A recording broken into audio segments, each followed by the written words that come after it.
Hello students, welcome to class sixth.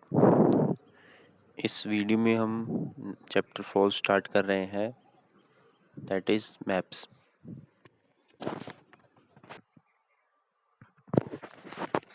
तो देखिए, हमने प्रीवियस क्लासेस के अंदर ग्लोब के बारे में पढ़ा, ग्लोब का क्या यूज़ है वो पढ़ा। इसके अलावा ग्लोब की हमने ये देखा कि कुछ लिमिटेशंस होती हैं और ग्लोब जो है वो तब यूज़फुल होता है जब हम कंप्लीट अर्थ को स्टडी करते हैं, कंप्लीट अर्थ के बारे में जानना चाहते हैं। लेकिन अगर हम किसी एक पार्ट के बारे में जानना चाहें अर्थ के बारे में, जैसे कि country, state, district, towns, villages, तो इसमें हमें मैप की ज़रूरत पड़ेगी, क्योंकि ग्लोब में जो है वो सारी चीज़ें दिखाना पॉसिबल नहीं रहता। तो इसलिए हमें मैप जो है रिप्रेजेंट करता है वो सारी चीज़ें। तो अगर हम मैप को डिफ़ाइन करें तो डेफिनेशंस रहेगी मैप की। A map is a representation or drawing of Earth's surface or a part of it drawn on a flat surface according to a scale। Map क्या है? एक रिप्रेजेंटेशन है या फिर एक ड्राइंग है अर्थ की सरफेस की, जो फ्लैट सरफेस को दिखाता है किसी एक स्केल के अकॉर्डिंग। स्केल मतलब कोई यूनिट, जैसे मीटर्स में या किलोमीटर्स में। But it is impossible to flatten a round shape completely. लेकिन हमें पता है कि राउंड शेप को कंप्लीट फ्लैट करना, मतलब जैसे कि ग्लोब है, हम उसको फ्लैट करके अच्छे से तो नहीं समझ पाएंगे, कम्प्लीटली राउंड तो नहीं, कम्प्लीटली फ्लैट तो नहीं कर पाएंगे, उसको समतल सीधा नहीं कर पाएंगे। We find that maps are useful to us for various purpose. और हमें पता है कि मैप जो है वो बहुत सारे कामों के लिए यूज़ किए जाते हैं। वन मैप शोज ए स्मॉल एरिया, जैसे कि कोई मैप जो है एक छोटा सा एरिया दिखाता है, उसके अंदर कुछ फैक्ट, कुछ तथ्य लिखे होते हैं, उस जगह के बारे में कुछ इन्फॉर्मेशन लिखी होती है उसी मैप के बारे में। अनदर मैप में contain as many as fact as a book. दूसरे मैप के बारे में, मतलब कोई और मैप है जिसके अंदर बहुत सारे फैक्ट लिखे होते हैं, जैसे कि बुक में होते हैं। When many maps are put together we get an atlas. जब सभी मैप्स को एक साथ पुट किया जाता है, एक साथ इकट्ठा करके उसको स्टडी किया जाता है, तो उसको हम बोलते हैं मैप्स। एक कलेक्शन ऑफ, उसको हम बोलते हैं Atlas, a collection of maps. Atlas क्या होता है? A collection of maps. Maps का एक जो कलेक्शन होता है उसे हम बोलते हैं atlas. Atlas is are of various size. Atlas जो होते हैं वो काफ़ी साइजेस के होते हैं, जैसे कि मेजरमेंट्स जो हैं उनके ऊपर अलग अलग स्केल के होते हैं, मीटर्स में होते हैं, किलोमीटर में, माइल्स में। Maps provide more information than the globe. तो इस पूरे पैराग्राफ से हमें ये देखने को मिला, ये जो इम्पोर्टेंट लाइन इसने लिखी कि मैप जो है ज़्यादा इन्फॉर्मेशन प्रोवाइड करते हैं ग्लोब से। तो अभी हमने ये पढ़ा। तो मैप जो है वो अलग अलग टाइप्स के होते हैं, they are of different types, some of them are described below. तो इनमें से कुछ नीचे दिए गए हैं, अभी हम उसको स्टडी करेंगे।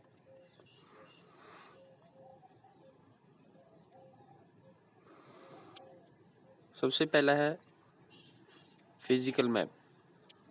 फिजिकल मैप्स कौन से होते हैं? Map showing natural features of the earth such as mountains, plateaus, plains, rivers, oceans etcetera are called physical maps. जो मैप्स माउंटेन्स, प्लेटूज, जो नेचुरल फीचर है, नेचुरल जो लैंड मास है उसको दिखाते हैं, जैसे पर्वत है या प्लेट्यूज, पठार हैं, रिवर्स, प्लेन्स, ओशियंस, ये सारी चीज़ें, ओशियंस भी दिखाते हैं। तो इसको हम बोलते हैं फिजिकल मैप्स। उसके बाद पॉलिटिकल मैप कौन से होते हैं? Map showing cities, town, villages and different countries and states of the world with their boundaries are called political maps. Political map में होता है कि डिस्ट्रिक्ट या स्टेट जो है उनकी बाउंड्री दिखाई जाती है, और उन बाउंड्रीज़ के या उन कंट्रीज़ के साथ, जैसे कि कंट्रीज़ की बाउंड्री दिखा दी, कंट्री दिखा दी, और उसके अंदर उसका नाम लिखा होता है, ठीक है। तो इस मैप को बोलते हैं पॉलिटिकल मैप। पॉलिटिकल। नेक्स्ट है हमारा थीमेटिक मैप्स। थीमेटिक मैप्स जो होते हैं वो किसी स्पेसिफिक इंफॉर्मेशन के ऊपर फोकस करते हैं, किसी विशेष जानकारी के ऊपर वो केंद्रित रहते हैं। मतलब किसी एक विशेष जगह के बारे में थीमेटिक मैप्स में दिखाया जाता है, जैसे कि सच एज रोड, ठीक है, रोड है, या फिर और देखिए रोड मैप्स, रेनफॉल मैप्स होते हैं, ठीक है। रेनफॉल मैप जो है वो थीम हो गया, मतलब कि एक फोकस हो गया, इस जगह पे इतनी बारिश हुई है, तो उस मैप के अंदर उसका जो है डिटेल दिखा दी गई, और जो ग्राफ है वो भी ऐड कर दिया गया। फिर डिस्ट्रीब्यूशन ऑफ फॉरेस्ट, फॉरेस्ट का डिस्ट्रीब्यूशन, कि अर्थ के ऊपर कहाँ कहाँ पे फॉरेस्ट है, इंडस्ट्रीज़ कहाँ पे लगी हुई हैं, तो किसी विशेष चीज़ के ऊपर फोकस कर रही हैं। इन सब मैप्स को बोला जाता है thematic maps. Suitable titles are given on the basis of information provided in this maps, और इसी के आधार पर इनके टाइटल लिखे जाते हैं। जैसे कि मान लीजिए कि कोई इंडस्ट्री से रिलेटेड मैप है, थीमेटिक मैप है, तो उस इंडस्ट्री का टाइटल लिख देंगे, या फॉरेस्ट है तो फॉरेस्ट मैप हो गया, तो ये टाइटल दिए जाते हैं। There are 3 components of maps, और अभी हम 3 कंपोनेंट्स पढ़ेंगे मैप के। सबसे पहले डिस्टेंस, डायरेक्शन और सिंबल। तो अभी हम डिस्कस करेंगे डिस्टेंस, जो इसका कंपोनेंट है उसको, क्योंकि मैप के अंदर 3 ही मेजर जो कंपोनेंट होते हैं। डिस्टेंस, पहले तो मैप में क्या होता है कि 2 जगहों के बीच के जो डिस्टेंस होती है वो बताई जाती है। फिर डायरेक्शन भी शो की जाती है कि कौन सा प्लेस कहाँ पे है, किस डायरेक्शन में है, और मान लीजिए सिंबल भी दिखाए जाते हैं। सिंबल किस लिए यूज़ किए जाते हैं? सिंबल जैसे कि रिवर्स हैं या फिर वाटर बॉडीज़ हैं, तो वाटर बॉडीज़ के लिए ब्लू कलर का जो सिंबल है वो यूज़ किया जाता है। तो इन सभी को हम एक एक करके अभी पढ़ते हैं। तो सबसे पहले है distance. Maps are drawing which are reduce the entire world or a part of it to fit on a sheet of paper। तो मैप्स वो ड्राइंग है जिसमें पूरा जो वर्ल्ड है, एंटायर मतलब पूरा, तो जिसके अंदर पूरा वर्ल्ड जो है वो रिड्यूस हो जाता है, ठीक है, सिकुड़ के छोटा हो जाता है, और हम इसको एक शीट ऑफ पेपर के ऊपर देख पाते हैं। और we can say maps are drawn to reduce scales, या फिर हम ये भी कह सकते हैं कि मैप जो है वो स्केल्स, मतलब जो उनकी डिस्टेंस है उसको रिड्यूस करने के लिए, ठीक है, उसको इजीली देख पाने के लिए बनाया जाता है। But this reduction is done very carefully so that the distance between the places is real. लेकिन ये जो रिडक्शन है, भी दो जगहों के बीच की जो दूरी है उसको बहुत ही सावधानी से रिड्यूस किया जाता है, बहुत ही सावधानी से उसको मेज़रमेंट करके मैप पे लिखा जाता है ताकि वो रियल लगे। It can only be possible when A small distance of paper represent a large distance. तो ये तभी संभव है, वो स्केल मतलब वो जो डिस्टेंस है उसको दिखाना तभी संभव है जब एक लार्ज डिस्टेंस को हम एक छोटे स्केल पर दिखाएं। Therefore a scale is chosen for this purpose. तो इसके लिए एक स्केल, एक मापक चुना जाता है इसके लिए, मैप में बड़ी जो डिस्टेंस है उसको इजीली दिखाने के लिए। Scale is the ratio between the actual distance on the ground. तो स्केल क्या है, देखिए स्केल एक रेशियो है जो एक्चुअल डिस्टेंस है ग्राउंड के बीच में, ठीक है, actual distance on the ground and the distance shown on the map. तो ग्राउंड पे जो डिस्टेंस है और जो मैप में जो डिस्टेंस दिखाई गई है, उन दोनों के बीच का जो रेशियो है, इसको हम एक एग्जांपल से देखते हैं। मान लीजिए कि आपका स्कूल और आपके घर की जो दूरी है वो 10 किलोमीटर है।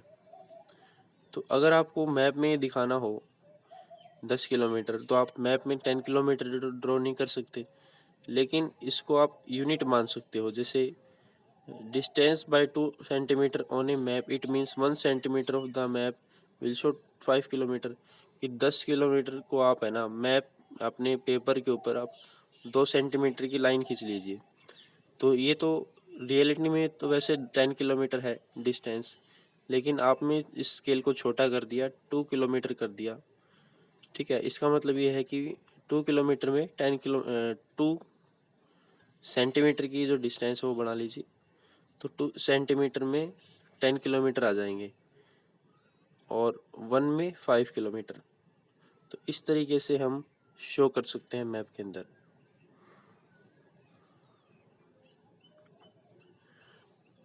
तो scale is very important in any map. तो हम ये कह सकते हैं कि जो स्केल है वो किसी भी मैप में बहुत ज़्यादा इम्पोर्टेंट होता है।